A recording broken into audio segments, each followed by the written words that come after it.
Hey guys, welcome to my channel. फिर आज हूँ आपके सामने एक छोटी सी कहानी लेकर। कहानी छोटी लेकिन सीख बड़ी। ये कहानी हमारी ज़िंदगी में लाती है बदलाव बड़े बड़े।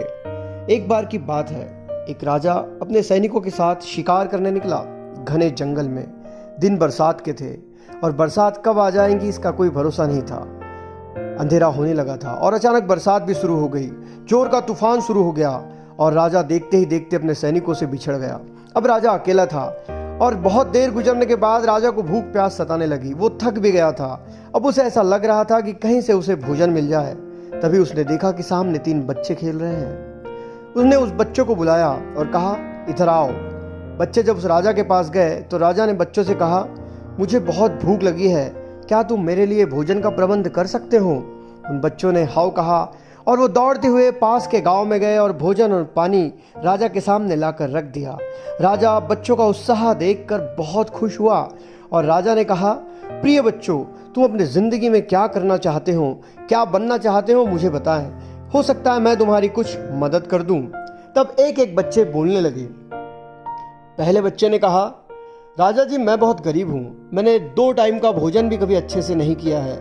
ना मेरे माता पिता मुझे अच्छे कपड़े पहना सकते हैं।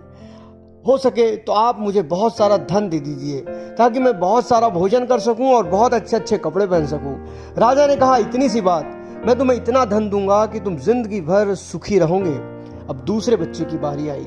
दूसरे बच्चे ने कहा, राजा जी, मुझे बहुत बड़ा बंगला दे दीजिए, बहुत सारे नौकर चाकर रथ सब कुछ मेरे पास होना चाहिए। राजा ने कहा, ठीक है, मैं तुम्हारे लिए बहुत बड़ा बंगला बना दूंगा जिसमें तुम शानो शौकत से रह सकोगे। अब बारी थी तीसरे बच्चे की और तीसरे बच्चे को जब राजा ने पूछा कि तुम्हें क्या चाहिए, तो तीसरे बच्चे ने कहा, मुझे ना धन चाहिए, ना दौलत चाहिए, ना गाड़ी चाहिए, ना बंगला चाहिए। राजा जी, मुझे पढ़ना है, मुझे शिक्षा का प्रबंध कर दीजिए ताकि मैं पढ़ लिख कर बहुत बड़ा विद्वान बन सकूं और अपने देश की सेवा कर सकूं। इस तीसरे बच्चे की बात सुनकर राजा बहुत प्रभावित हुए और राजा ने उसके शिक्षा का सारा प्रबंध कर दिया। वो तीसरा बच्चा अपनी पूरी शिक्षा को पूर्ण कर कर बहुत विद्वान हुआ और राजा ने उस तीसरे बच्चे को अपने ही महल में मंत्री के पद पर नियुक्त कर लिया। अब 20-25 साल बीत चुके थे और राजा को एक दिन फिर अचानक उन 3 बच्चों की याद आई। राजा अपने उस मंत्री के पास गए जिसको उन्होंने शिक्षा का प्रबंध करके दिया था और उस मंत्री से कहा, तुम्हें याद है आज से बहुत साल पहले तुम्हारे 2 दोस्त और तुम मुझे जंगल में मिले थे? क्या तुम उन 2 दोस्तों से मुझे मिलवा सकते हो? तो मंत्री ने कहा, जी हाँ। और मंत्री ने अपने उन दोनों दोस्तों को बुलावा भेजा और वो दोनों दोस्त भी महल में हाजिर हुए।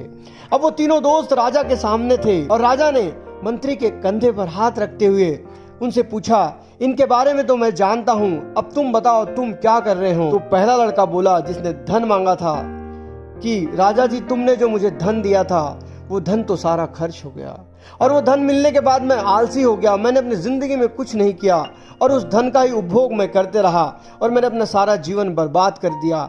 आज मेरे पास कुछ नहीं है। जिस समय आपने मुझे धन दिया था और मैं जिस परिस्थिति में था, आज पुनः मैं उसी परिस्थिति में जीवन व्यतीत कर रहा हूँ। दूसरे बच्चे ने कहा, राजा जी, आपने मुझे महल बनाकर दिया था, एक बड़ा घर बनाकर दिया था, लेकिन बाढ़ आने से वो घर बह गया। नौकर चाकर शानो शौकत सब कुछ खत्म हो गई। अब मैं दर दर की ठोकरें खाने के लिए मोहताज हूँ और मेरे पास कुछ नहीं है। राजा ने उन दोनों बच्चों की बात सुनने के बाद उन तीनों से कहा कि हमारे जिंदगी में धन दौलत महल घर ये सब चीजें कभी नहीं टिकती।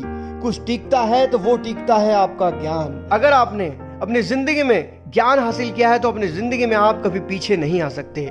इस दुनिया में हजारों लोग ऐसे हैं जो पढ़ाई के भरोसे अपनी जिंदगी को बदल दिए हैं।